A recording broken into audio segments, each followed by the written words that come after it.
we've taken the door closer thingy off so the door stays open. And in the first couple of days, we had so many people come in here and use it.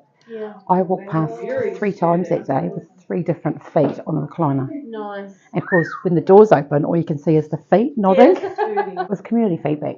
So the community had said, well, one, they didn't like the sterileness of the room, and it just wasn't welcoming. And it's like, hey, so it was a project that Donna Martin took on, and she did lots of consultation with outside community. Their suggestions rolled into one.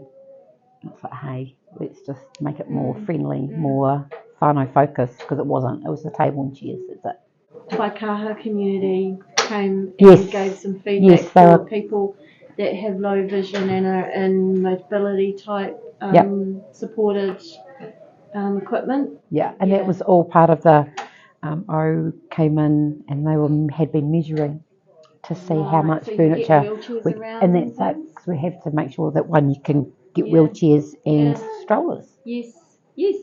I mean, because it would be lovely to have like lots more couches and stuff, no, but you can't. No space. No space to move. Yeah, to move.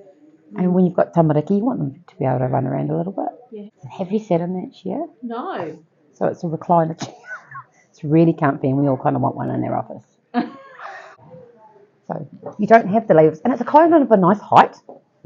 Easy to get up from. Up from, yeah, and then so you just push it back. There's your recliner. Push it back. Oh, again, and you have a snooze. People can make themselves a cup of tea or coffee. They can get comfortable in the space. Now and then we even get people having a little nap in the recliner chair, which is great. So it was Mary who actually said we don't have to get it perfect straight off the bat. You know, we just need to do better. And it is a lot better than what it was. It's really important that we continue to listen to the voice of our community, our whānau, because for those of us that work in health, this kind of environment can seem really normal. We work in it every day. For others, it can feel very foreign, very sterile, often quite scary, and it's helpful to be reminded about that. A lot of the times when you hear whānau, especially from Māori, right, it's your whānau, your immediate whānau, your extended whānau, your aunties and uncles, everyone you grew up with. So whānau isn't just people you're related to, it's actually everybody. And this room isn't just for Māori whānau, it's for the community.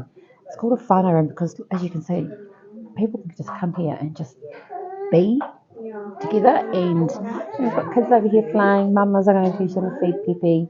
It's just a Whānau Room, a really cool chill-out room where you can just be a whānau. I know that for people waiting in ED to be seen by one of the team, that the reason the seats are facing forward is so the triage nurse can keep eyes on them. So how do we make sure that, you know, if you're sitting there and you need a bit of a break and you would like to come in here, how do we manage that? So you would let the triage nurse know that you're coming in to have a cup of tea, and I'm